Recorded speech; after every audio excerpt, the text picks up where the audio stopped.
আমরা লাঞ্চ করতে চলে এসেছি। আজকে লাঞ্চে আছে ভাত, মুসুরির ডাল, কাতলা মাছের পেটি ফ্রাই, ভিন্ডির তরকারি, এটা আলু চোখা আর চিকেন কষা।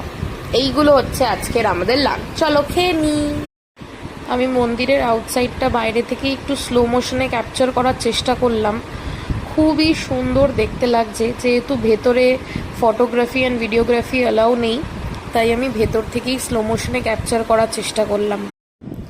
মন্দির থেকে ফেরার পথে দেখলাম ওয়েদারটা খুব চেঞ্জ হতে শুরু করে দিয়েছে। দেখতেই পাচ্ছ প্রচণ্ড হাওয়া দিচ্ছে, মেঘ করেছে।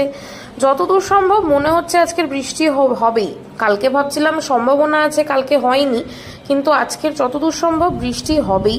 আচ্ছা, বৃষ্টি হলে সমুদ্রের পাড়ে বৃষ্টি হওয়া, সেটা দেখাটাও মানে কি বলবো, খুবই সুন্দর লাগে। কারণ আমার সমুদ্রের সাথে বৃষ্টির কম্বিনেশনটা আমার খুব প্রিয়। সমুদ্রের ধারে এসে খুব মিষ্টি একটা জিনিস দেখতে পেলাম। দেখো, ওই দাদুটা দিদাটার ফটো তুলে দিচ্ছে, কি সুইট লাগছে না?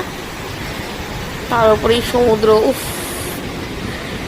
সমুদ্রের সামনে বসলে সারা দিনটাই কেটে যায়। আর এমনিতেও বাইরে এত রোদ ছিল, এতক্ষণ আসতে পারিনি। এইক্ষণ রোদ কমতে এখন আমরা একটু বেরিয়েছি ঘুরতে, কি ভালো লাগছে না। এখানে পেয়ে গেছি ঝালমুড়ি কাকুকে।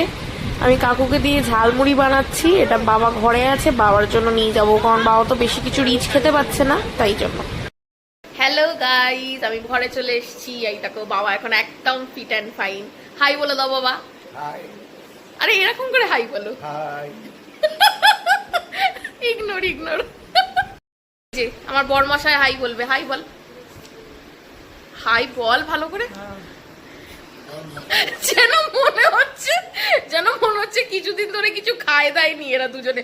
হয়